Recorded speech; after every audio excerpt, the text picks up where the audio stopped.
Comme le mercredi 25 juin 2014, et je tiens à rendre grâce et gloire à Dieu, et tout comme j'ai eu à vous donner des nouvelles, déjà pour rendre compte de l'évolution des choses. Alors j'ai eu à donner des nouvelles de la santé de ma chienne que le Seigneur Jésus a guéri d'un cancer en début d'année. Et je disais hier comment elle est... comment dire ça, débordante de joie et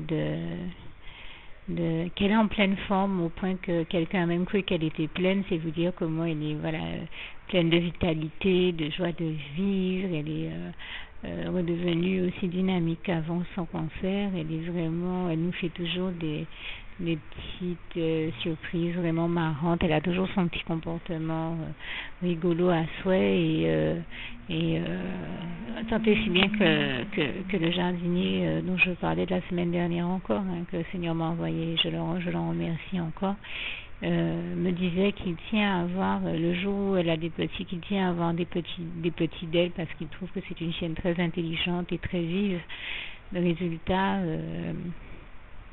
c'est vous dire que c'est vrai que quand j'ai discuté avec lui et que j'ai entendu ses commentaires, j'ai eu une petite réflexion et je me suis dit mais en fait quand on l'écoute parler, je crois qu'il ne doit même pas s'imaginer que cette chienne-là, il y a quelques mois encore, était entre la vie et la mort. On se demandait si elle allait continuer à vivre ou pas, et il a vraiment fallu que le Seigneur Jésus fasse le miracle de lui sauver la vie, de la guérir de son cancer pour qu'elle retrouve la bonne forme dans laquelle elle est. Mais c'est vous dire un peu la gloire de Dieu, de Jésus et de son Saint-Esprit. Vraiment toute la gloire lui revient, parce que quand on voit ma chienne en pleine santé comme on la voit maintenant, jamais on s'imaginerait qu'elle a été aussi gravement malade, et je remercie encore le Seigneur Jésus pour la grâce qu'il m'a faite, parce qu'il sait comment c'est un compagnon de vie qu'il a disposé dans ma vie. C'est un vrai cadeau du Seigneur Jésus, cette petite chienne dans ma vie, et il l'a sauvée, et je l'en remercie encore, et je le remercie aussi pour l'exaucement de toutes les prières, celle-ci comme toutes les autres,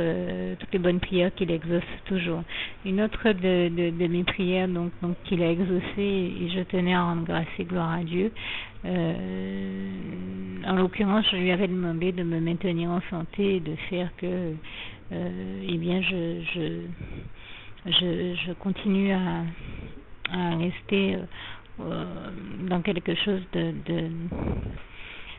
de plus épanouissant sur le plan de la santé, et Dieu m'a fait grâce cette semaine. Il a exaucé ma prière et il a permis que cette semaine je n'enfle pas avec cette histoire d'œdème, et que ce problème de santé ne vienne pas m'embêter et devenir problématique. Je vous témoignais de la gloire de Dieu et comment, quand il a étendu la main sur moi il y a quelques jours, environ la semaine dernière, je sais que ça fait moins de 15 jours en tout cas, je ne saurais pas dire exactement combien de jours, et bien en tout cas en quelques jours il m'a fait perdre 22 kilos, et là voilà, mais je prends le temps de simplement prendre la parole pour dire que je remercie le Seigneur parce qu'il a étendu la main sur moi, il l'a gardé étendu sur moi, et toute la gloire lui en revient, puisqu'il a fait en sorte que je ne gonfle pas à nouveau cette semaine, et ça c'était quelque chose une prière chère à mon cœur, et il m'a exaucé, parce que vraiment c'est une maladie qui est suffisamment difficile à vivre pour qu'on n'ait pas envie de la voir se manifester. Donc j'ai demandé au Seigneur de me faire grâce, de m'accorder du repos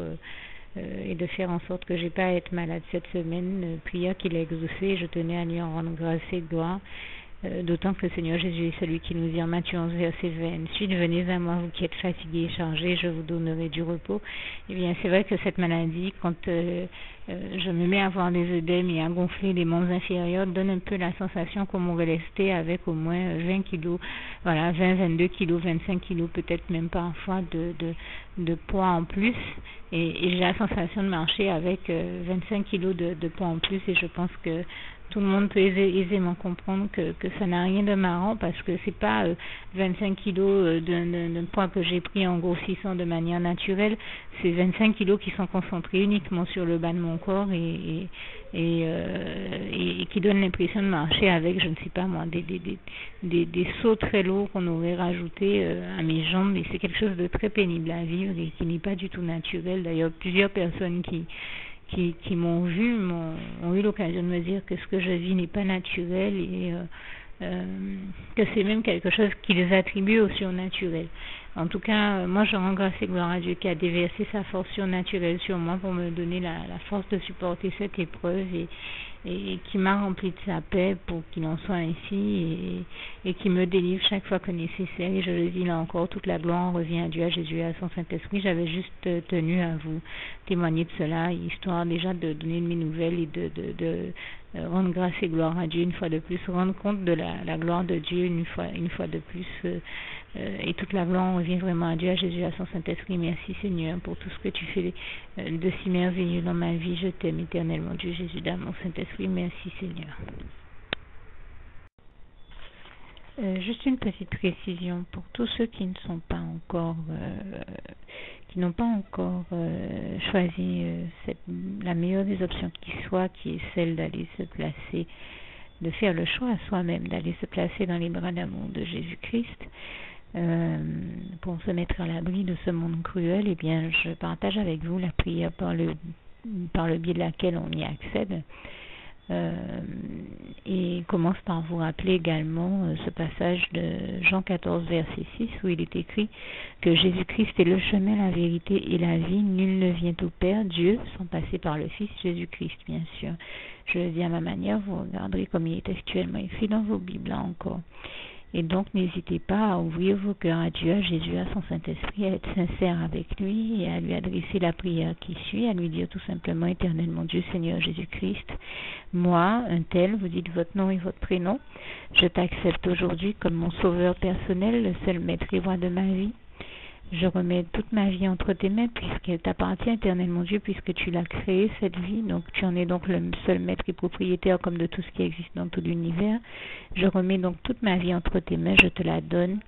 Merci éternellement Dieu aussi de permettre que cette vie que tu m'as donnée continue à être à ta gloire et que je continue à te servir, à t'appartenir pour l'éternité, d'éternité en éternité. Merci aussi Seigneur de faire que je continue donc à te servir et à t'appartenir pour l'éternité, d'éternité en éternité. Et aussi Seigneur de m'accorder la grâce de ton pardon et de ta miséricorde pour tous les péchés que j'ai commis tout au long de ma vie, jusqu'à la date d'aujourd'hui incluse. Et c'est au nom puissant du Seigneur Jésus-Christ que j'ai fait cette prière.